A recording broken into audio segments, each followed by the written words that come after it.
What's up, guys? It's your boy Nash, and welcome to Nash Predictions. And today, I'm going to be dropping my predictions for WWE NXT New Year's Evil 2022. It is a 2-hour NXT special taking place in their usual time slot on USA Network of Tuesday nights at 8 p.m. 7 Central. And yeah, there are 5 matches announced on the card. Well, 5 sort of matches. Well, 4 are official. There's one match that I'm not sure if it's a match or if it's just going to be a sort of like a confrontation and then a match, or vice versa. But I'm gonna review it on face value of what it is. But yeah, man, without any further ado, let's just get right into it. This is the WWE NXT New Year's Evil 2022 predictions by Nash. And I'm going to start off with a match at the bottom of the card that is AJ Styles facing off against Grayson Waller. Now, I'm not entirely sure because they didn't really say it was going to be a match, and neither do the graphics give us any, confirmation of a match. But from what I could see, it's probably going to be a confrontation. I'm enjoying Grayson Waller's run. He's great on the mic. He has an excellent charisma. He plays heel absolutely well. And from the wrestling that I've seen him do, especially his latest match against Odyssey Jones, where he ran back into the ring through the ropes and did a jumping stunner on Odyssey Jones, pinned him for the win. My radar now is on Grayson Waller because he's not just a good guy, he's not just good on the stick, but he's also good in the ring, and he's got some really good in-ring abilities. So therefore, Grayson Waller, got my eyes on him.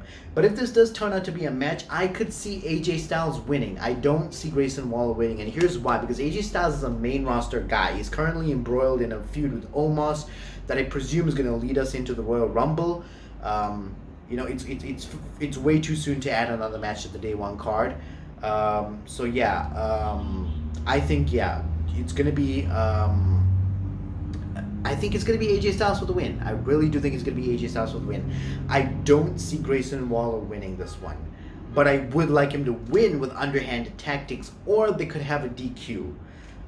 The reason I'm saying AJ Styles is going to win, because if AJ Styles loses, he loses his main roster star caliber, his credibility.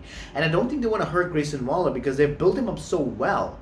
And so highly, so I don't want to see Grayson Waller lose all the cred that he's built up, but I don't see AJ Styles losing either, so it's probably going to be a DQ or count-out finish, somewhere something along the lines, or an underhanded tactic so Grayson Waller can add the fact that he got the upper hand, or that he defeated AJ Styles. That would be huge for a guy like Grayson Waller on NXT.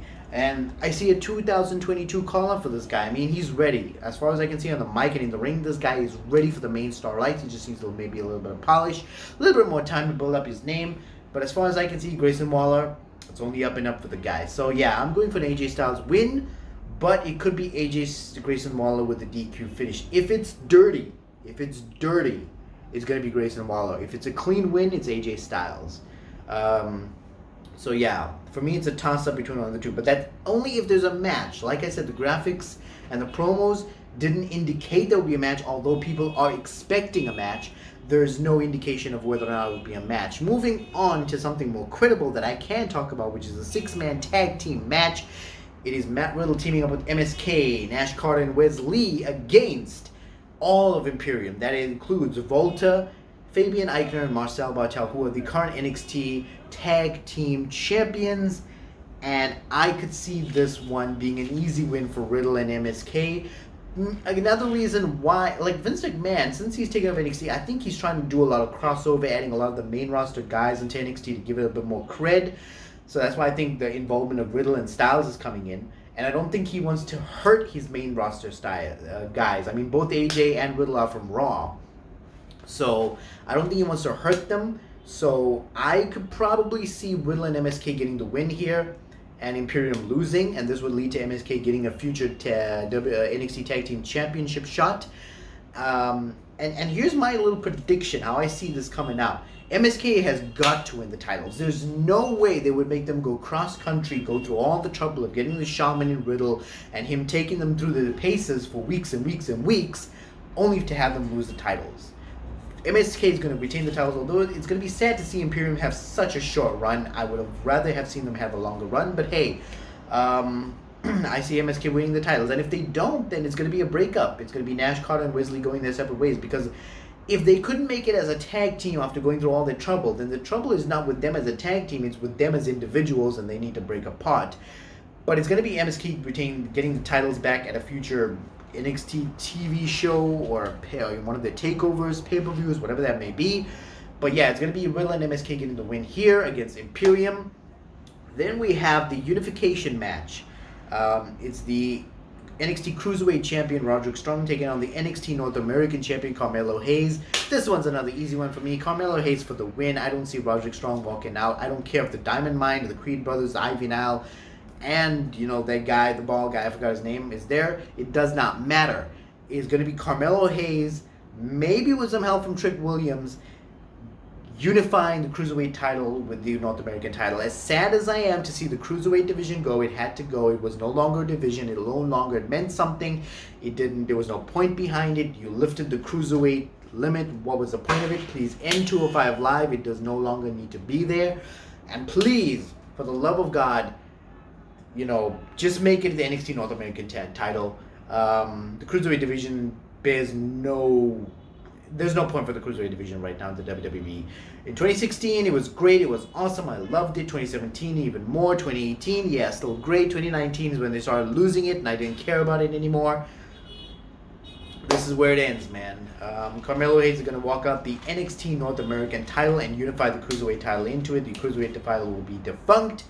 Moving on to the NXT Women's Championship. It's going to be Mandy Rose taking on Cora Jade and Raquel Gonzalez, and it's going to be Mandy Rose walking out as champion. Cora Jade and Raquel Gonzalez are going to get embroiled in their own little tiff, and it's going to lead to, we're going to see a heel turn from Raquel Gonzalez. She's going to hurt Cora Jade after the match, and yeah, it's going to be Cora Jade versus Raquel Gonzalez down the road. It's going to be a new feud. Mandy Rose moves on to new challengers. Who could challenge her next for the title? I have a few ideas in mind, but I'm not going to throw them out just yet. I say Cora Jade and Raquel Gonzalez are going to lose. Mandy Rose retains the title, and Cora Jade and Raquel Gonzalez go into a feud. Raquel Gonzalez goes heel on Cora Jade. And yeah, that's how I see this whole thing playing out. Then we have the rematch for the NXT Championship. Braun Breaker versus Tommaso Ciampa. Another easy one. Braun Breaker wins this one. They wouldn't build up Braun Breaker so hard. Have him lose at Halloween Havoc. Build him up on the tour. Get the pin on Champa at War Games, only to have him lose again. No, Braun Breaker's winning this one. He's a Scott Steiner. He is Vince McMahon's wet dream. Braun Breaker's going to be the new NXT champion, and Tommaso Ciampa is probably going to move on to better things, or maybe even get a call up to the main roster. Who knows? I see a Royal Rumble debut from Tommaso Ciampa at the Royal Rumble this year, 2022 Royal Rumble. So yeah, that's how I see this whole pay-per-view playing out. It's a great pay-per-view. I like the matches. Six-man tag is good. I'm looking forward to the unification match. As sad as I am to see the Cruiserweight title go, it has to go. The the Cruiserweight division is basically dead at this point. It's no longer even a thing. I say they should even shut down 205 Live. I think they shouldn't even have 205 Live anymore. Just shut it down. There's no need for it, right? And although they are using 205 Live like an NXT Dark Elevation, AEW Elevation kind of thing, but whatever, I say kill it and just have the guys compete on NXT, and the guys that need training and time go on the tours, do that stuff. It's a good card. It's a good card. Like I said, new champions. Some champions are going to retain, like Mandy Rose is going to retain. And yeah, the title is going to be unified. We're going to get a new champ in the main event from Braun Breaker. And yeah, Grayson Waller and AJ Styles going to have their own little thing going on. So it's going to be a good card. I suspect, since it's a 2-hour event of NXT, they're probably going to add some more matches, some more segments in between. Although I like it just as the way it is, but whatever. Yeah, so it's going to be a good NXT New Year's Evil. I just hope. Let's just see how it plays out. Those are my predictions. Guys, drop your predictions down below in the comment section. We guys at Pro Wrestling Central want to hear your predictions. Drop a big like on this video. Subscribe to Pro Wrestling Central if you haven't already, and turn on those bell notifications so you'll know when our next video hits the air. 2022, baby, in PWC. This has been your boy Nash, and I'll talk to you guys in another video down the road. Peace.